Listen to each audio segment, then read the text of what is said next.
Hello hello, director BV Vinayak గారండి. అవునండి. Sir నేను ఎవరు? సీను గానేపూడి సార్, అమెరికా నుంచి మాట్లాడుతున్నాను. నేను ఎన్ఆర్ఐ ప్రొడ్యూసర్ అండి. అవునా, ఏ సినిమా ప్రొడ్యూస్ చేశారు? అంటే ప్రొడ్యూస్ చేద్దామని ఇప్పుడు కాల్ చేశాను సార్. చెప్పండి సార్, నా దగ్గర ఒక 175 days నడిచే కథ ఉంది సార్. మీరు రైటరా ప్రొడ్యూసరా? అబ్బాయి రైటర్ కావాలని ఉద్దేశం లేదు కానీ అంటే ప్రొడ్యూసర్ గా ఒక స్మాల్ ఇన్వాల్వ్మెంట్ అనమాట. మీరు తొందరగా విషయానికి రండి, నేను బిజీగా ఉన్నాను. అబ్బాయి పర్లేదు సార్. సార్, మీరు పేరు కూడా వినుండరు. రీసెంట్ గా నేను pirates of Caribbean curse of black pearls అనే సినిమా చూశాను సార్. బాబా సార్, దానికి గనక నా ఐడియాస్ జోడించి ఒక మాస్ హీరో తోటి మీ డైరెక్షన్ లో తీయాలని ఫిక్స్ అయిపోయాను సార్. సార్ ఒకసారి నా ఐడియాస్ జోడించిన తర్వాత నేను మీకు ఫుల్ ఫ్రీడమ్ ఇచ్చేస్తాను సార్. ఏంటి ఆ సినిమా పేరు మళ్ళీ చెప్పండి? Pirates of Caribbean curse of black pearls sir. మీరు చూసింది ఫస్ట్ పార్ట్, అది రిలీజ్ అయ్యి 5 ఏళ్ళు అయింది. దాని తర్వాత ఇంకో 2 పార్ట్లు కూడా రిలీజ్ అయ్యాయి. మీరు చెప్తున్న సినిమా భూలోక రాక్షసుల పేరుతో తెలుగులో కూడా డబ్బింగ్ అయింది. I'm shocked. ఎప్పుడు వచ్చినాయి? ఇంకోసారి ఇలా ఎక్సైట్ అవ్వకుండా ముందు లక్ష్మీ గణపతి ఫిలిమ్స్ సుబ్రహ్మణ్యం అనే ప్రొడ్యూసర్కి ఫోన్ చేయండి. తను డబ్ చేయలేదంటే అప్పుడు ఎక్సైట్ అవ్వండి. నెంబర్ ఉంది కదా అని అస్తమాను ఫోన్ చేయకండి. ఋషేష్ వై సుబ్రహ్మణ్యమా? వామ్మో, వీడెవడో నాకంటే బాగా అడ్వాన్స్డ్గా ఉన్నాడే. సర్రు నిన్ను హీరోయిన్ గా పెట్టి సినిమా తీయడానికి ది గ్రేట్ విన్నీ ఒప్పుకున్నాడు. సర్రు ఎవరా విను? ఇంకోసారి ఆ మాటను బాగా. విన్ను ఎవరంటావేంటి? ది గ్రేట్ మాస్ డైరెక్టర్ వివి వినాయక్. ఏజంతా? నీకు కుర్రాళ్ళ ఏజులు కావాలన్నా పాప, నీ సంగతి చెబుతానుండు. ఎందుకంత కోప్పడతావు? కోపం లేదు, పాడలేదు, అట్టనే పట్టుకో, హాయిగా ఉంది. అవును, కేకేతో వెళ్ళిన మీ మేడం ఇంకా రాలేదేంటి? అదే నీ టెన్షను. ఏంటి సర్రు యూత్ అంటావే గాని యూత్ లాగా ఆలోచించమే. అంటే కేకేకి పెళ్ళాం పోయి చాలా కాలమైంది. ఆ అమ్మాయికి అసలు పెళ్ళే కాదు. ఇద్దరు కలిసి కారులో ప్రయాణం చేస్తున్నారు. కారు స్పీడ్గా పెడుతుంది. డ్రైవర్ సడన్ గా బ్రేక్ వేశాడు. ఇద్దరు ఒకరి మీద ఒకరు పడ్డారు. నువ్వు పడవే? అబ్బో, ఈ కారం అమ్మాయి ఇక్కడ పడలేరు. కొంచెం స్టీరింగ్ పట్టుకో. ఆ అమ్మాయి గొలుసెళ్ళి కేకే గుండీకి చుట్టుకుంది. దాన్ని తీసే నెపంతో ఇద్దరు ఎంత దగ్గరైపోయారు. కట్ చేస్తే సాంగ్. సురేంద్ర సార్, రాత్రి ఒక అద్భుతమైన థాట్ వచ్చిందయ్యా. తెల్లవారేసరికి అది కథ కూర్చుంది. చెప్పండి. ఆ కథ గాని సినిమా గాని తీస్తే సురేంద్ర, బాల్కనీలు బద్దలైపోతాయి, నేల క్లాసుల్లో భూకంపం. ముందు కథ చెప్పండి సార్. విను. నెహ్రూ జూలాజికల్ పార్క్ హైదరాబాద్ అని సబ్ టైటిల్ వేస్తే, ఓపెన్ చేస్తే ఒక బ్యూటిఫుల్ తొండను చూపిస్తాం. తొండ? అవును, తొండేనయ్యా. ఇప్పుడు ఆ తొండ మీదకు జూమ్ చేస్తే దాని మొహంలో బెంగ, స్కాన్ చేస్తే దానికి ఫీవర్ అని తెలిసిపోయింది. అప్పుడు వచ్చింది లేడీ డాక్టర్ ఇలియానా, ఇంజెక్షన్ ఇచ్చింది. ఆ ఇంజెక్షన్ వికటించింది. దాంతో ఆ తొండ రోజుకో 100 kg చొప్పున పెరిగి 4 రోజుల్లో పెద్ద కొండలా తయారైపోయింది. In other words, it becomes dinosaur. Surendra, ఇప్పుడు మనం ఎక్కడున్నాం? జూ పార్క్ లో సార్. తప్పు, జురాసిక్ పార్క్ లో. ఇప్పుడు ఆ డైనోసార్ గొలుసులు తెంచుకుని ముందు రోడ్డు మీదకి, తర్వాత జనం మీదకి వచ్చేసింది. ఠారెత్తిపోయిన జనం కకావికలై పరిగెత్తుతున్నారు. ఆ సమయంలో లో యాంగిల్లో ఓ కారు చాగింది. అందులోంచి మన మాస్ హీరో కింద పెట్టాడు కాలు. కాలు కింద పెట్టి డైనోసార్ ని చూసి తోడ కొట్టి తొండను చంపేశాడు. సురేంద్ర, నిర్మోహమాటంగా చెప్పు, కథ అదిరిపోయింది కదా. అంత వెరైటీలు ఇక్కడ చూడరు సార్. ఎందుకు చూడరు? మన బొమ్మరిల్లు చూడలా? అందులో తొండలు లేవు సార్. ఏం తొండ లేకపోతే జెనీలియా ఉంది కదా. ఈ తెలుగు సినిమా డైరెక్టర్లు మొత్తం ఎక్కడో స్ట్రక్ అయిపోయారయ్యా. వీళ్ళని టెక్నికల్ గా డెవలప్ చేయడం చాలా కష్టం. నీకేం పర్వాలేదు, అంతా నాకు వదిలేయమ్మా. నాకు కూడా వదిలేచ్చుగా. సరే, వాడికి సగం నాకు సగం వదలమ్మా.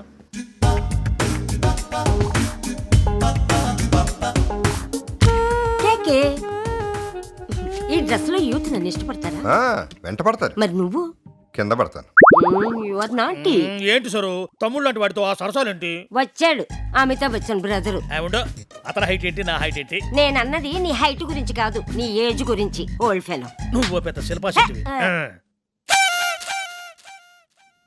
ఇది మగవాళ్ళు వాడచ్చా? Of course. ఇది ఆడవాళ్ళు వాడచ్చా? వాడచ్చు. ఇది మగవాళ్ళు వాడచ్చు అంటున్నావు, ఇది ఆడవాళ్ళు వాడచ్చు అంటున్నావు. బట్ కలర్స్ తప్ప డిజైన్స్ అన్ని సేమ్. అంటే నీ దగ్గర ఆడవాళ్లకు మగవాళ్లకు సెపరేట్ డిజైన్స్ లేవన్నమాట. దొరికిపోయాడు. You naughty naughty naughty boy అవి ఎవరన్నా వాడచ్చు ఎందుకంటే అవి టేబుల్ క్లాత్లు కాబట్టి. టాయ్. హలో, నాకంటే ఏజ్డ్ సర్రు. ఆవిడకి మోడర్న్ డ్రెస్ వేస్తే కాస్త ఇంగుగా కనిపించడం న్యాచురల్ అమ్మా. అదే మా శైలుకు చేసి వస్తాను. వాట్? ఇది చూడమ్మా, నువ్వే చాలా స్టైల్ గా ఉంటావు. అంతకు మించి వాడేం చేయగలడు? కానీ నేను ready. Hey, get it up. 5, 11, 34, 26, 34, statistics. Statistics. Statistics. Yeah very. ఎక్కువ తిప్పబాకమ్మా, సీట్లు సిరిగిపోతాయి. Old fellow.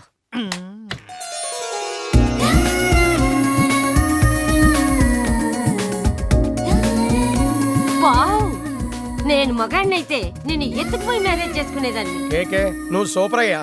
ఇక మీద బట్టలన్నీ నీ దగ్గరే కొంటాం.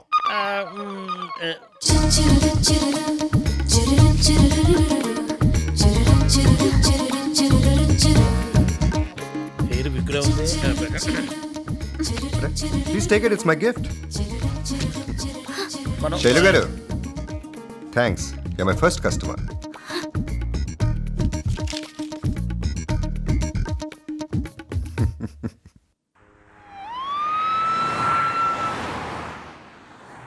అబ్బే లేదక్కా, బయట 60% అని బోర్డు పెడతారా, కింద చిన్న అక్షరాలతో అప్ టు అని ఉంటుంది.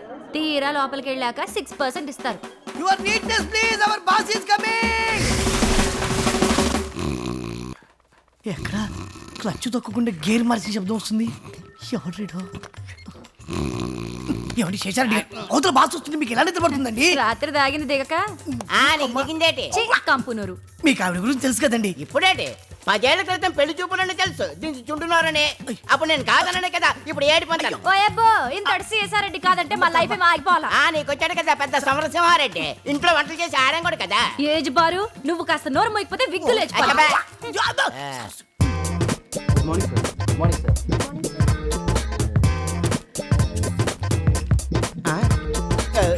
Good morning. Good morning sir. నిన్న చెప్పిన పని ఏమైంది? మొన్నే ఫినిష్ చేశాను సార్. సారీ, మార్నింగ్ ఫినిష్ చేసి సుప్రజ గారి ఫైల్ ఇచ్చాను సార్. ఫైల్ రెడీ చేసిన టేబుల్ మీద పెట్టు. Yes sir. మనం చేసే టెక్స్టైల్ బిజినెస్, మన డ్రెస్ నీట్ గా లేకపోతే బిజినెస్ అడ్రస్ లేకుండా పోతుంది. అది నీ జేబ్ మీద మచ్చ కాదు, నీ జాబ్ మీద మచ్చ. చిన్న ఇంకపడి. ఇక మీద జాగ్రత్త పడు. అలాగే సార్. 8 గంటలు నాతో ఉండే ఎంప్లాయీస్ లోనే అంత పర్ఫెక్షన్ కోరుకునే నేను జీవితాంతం గడపబోయే భార్య ఇంకా పర్ఫెక్ట్ గా ఉండాలని కోరుకునేవాడిని. 1 కాదు 2 కాదు, 7 ఏళ్ళైనా నాకు ఈ అమ్మాయి నచ్చలేదు. వద్దు బామా. అసలు ఈ అమ్మాయికి ఏమైందిరా? అందాల బొమ్మలా ఉంటాను. ఆ అందాల బొమ్మ వెనకే ఉందో చూసావా? టీవీ దానిపైన టీ కప్పు, దాని మీద ఈగ. ఇవాళ తాగిన కప్పులో ఏగ ఉంది, రేపు చేసే సాంబార్లో బల్లి ఉంటుంది. అది తిన్నాక నేను ఉన్నాను. ఎలాగో మన మిలిటరీ ట్రైనింగ్ ఉంటుంది కదండి. నువ్వేం చేస్తుంటావు? పనుంది సార్.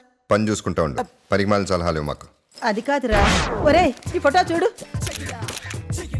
పిల్ల లక్షణంగా ఉంది. టీవీ మీద కూడా ఏ కప్పు లేదు, ఈగ లేదు. కానీ టీవీ ఆన్ చేసి ఉంది.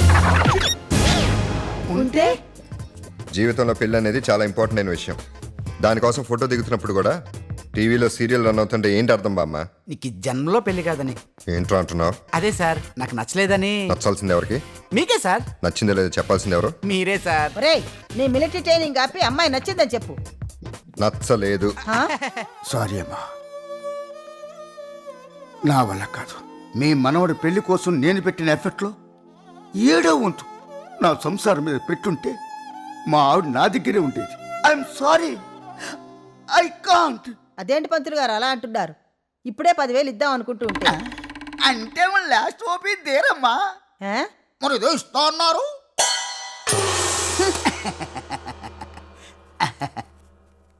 ఓ అమ్మాయి కొత్తగా మ్యారేజ్ బిరిగి పెట్టింది. ఉత్సాహంగా మ్యాచ్లు చూస్తూ మ్యారేజ్లు చేస్తుంటా. పేరు జలజారావు మ్యారేజ్ లైన్స్.